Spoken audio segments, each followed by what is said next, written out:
এবারও হুগলিতে জগদ্ধাত্রী পুজোর পরিদর্শনে এবং তার পাশাপাশি সম্মান জানাতে আসছেন অভিনেত্রী পায়েল মিঠাই সরকার। টলি অভিনেত্রী পায়েল মিঠাই সরকার আজকে ভদ্রেশ্বর থেকে রিষড়া পর্যন্ত প্রায় 9টি পুজোতে তিনি যাবেন এবং সেখানে গিয়ে তাদেরকে সম্মাননাও প্রদান করবেন। এবং তার মধ্যে অন্যতম হচ্ছে এই ভদ্রেশ্বরের মানিকনগর সার্বজনীন জগদ্ধাত্রী পুজো। সেই মণ্ডপের সামনে আমরা রয়েছি, দেখতে পাচ্ছেন আমার পিছনেই এই মণ্ডপ। এবং এবছরে এই মানিকনগর সার্বজনীন জগদ্ধাত্রী পুজোর যে ভাবনা রয়েছে সেটা হচ্ছে নবান্ন। সেই নবান্ন উৎসবটাকে তারা তুলে ধরেছেন এবং সেই বিষয়টা কিভাবে তারা তুলে ধরেছেন, কি বলছেন উদ্যোক্তারা, এবং এই সম্মাননা তাদেরকে দেওয়া হবে যেমন আমরা জানতে পারছি। তো চলুন একবার ঘুরে দেখা যাক মণ্ডপ এবং কথা বলে নিয়ে যাক উদ্যোক্তাদের সাথে।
প্রথম ক্লাব ভীষণ ভালো লাগছে যে মানিকনগরে মানুষের এত উত্তেজনা, জগদ্ধাত্রী পুজোর সূচনা হয়ে গেছে এবং তার সঙ্গে সঙ্গে আমরা সকলে মিলে প্রচন্ড মায়ের আরাধনায় মেতে উঠেছি।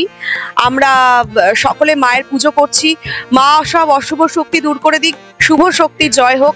আমাদের পৃথিবী থেকে সকল যারা যে সমস্ত মানুষরা মানুষের ক্ষতি করবে বলে, মানুষের যারা সঠিক পথে চলতে চান তাদেরকে বাধা প্রতিকূলতার মুখে ফেলবেন বলে যারা ভাবছেন, তাদেরকে আমি বলবো খুব সাবধান।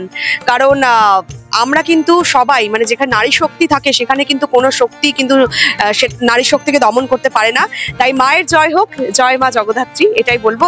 সবে শুরু, এখনো অনেকটা পথ চলা বাকি। এই যে আপনাদের এবছরের কত বছরের পুজো এবং কি ভাবনা?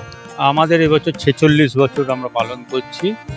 আমাদের চিন্তা ভাবনা হচ্ছে গ্রাম বাংলার যে পুরনো ঐতিহ্য, নবান্ন, নতুন ফসল ওঠে, যখন নতুন ধান ওঠে তখন চাষিরা যে উৎসব পালন করে তাকে ঘিরে তাদের মধ্যে যে উন্মাদনা সৃষ্টি হয়, সেইটা বর্তমান জেনারেশনের যেসব মানুষজন আছে যারা গ্রাম ভিত্তিক নয় বা শহর ভিত্তিক এবং মফস্বল ভিত্তিক, তারা এই সম্বন্ধে খুব এমন একটা ওয়াকিবহাল না। তো আমরা সেইটাই চেষ্টা করেছি যে মানুষকে এই ব্যাপারটা সম্বন্ধে ওয়াকিবহাল করার জন্যে, যে আমাদের গ্রাম বাংলার মানুষ কিভাবে চাষিরা কাজ করে, তারা সারা বছর খেটে চাষ করে এই একটা সময় তারা আনন্দ করে, যাতে তাদের সারা বছরটা ভালো যায়। সেই চিন্তা ভাবনা নিয়েই আমরা এটাকে উপস্থাপনা করেছি। হ্যাঁ, সমস্ত কিছু আমাদের যা কিছু আছে এগুলো কোনো প্লাস্টিক এখানে আপনি দেখতে পাবেন না। এখানে আমাদের পরিবেশ বান্ধব যে উপকরণ, সে পরিবেশ বান্ধব উপকরণ দিয়ে আমরা তৈরি করেছি এগুলো। না, উদ্বোধন আমাদের হয়ে গেছে পঞ্চমীতে।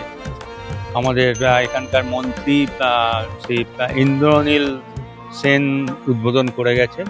আজকে একজন সেলিব্রিটি আসবেন কলকাতা থেকে, ওনার নাম হচ্ছে পায়েল মিঠাই সরকার, যিনি আমাদের সেরা সেরা পুরস্কার দিতে আসবেন। সেইটা সম্মান দিতে আসবেন। আমার নাম হচ্ছে মহেন্দ্রনাথ পাল। আমি এই বারোয়ারি একজন সদস্য এবং একজন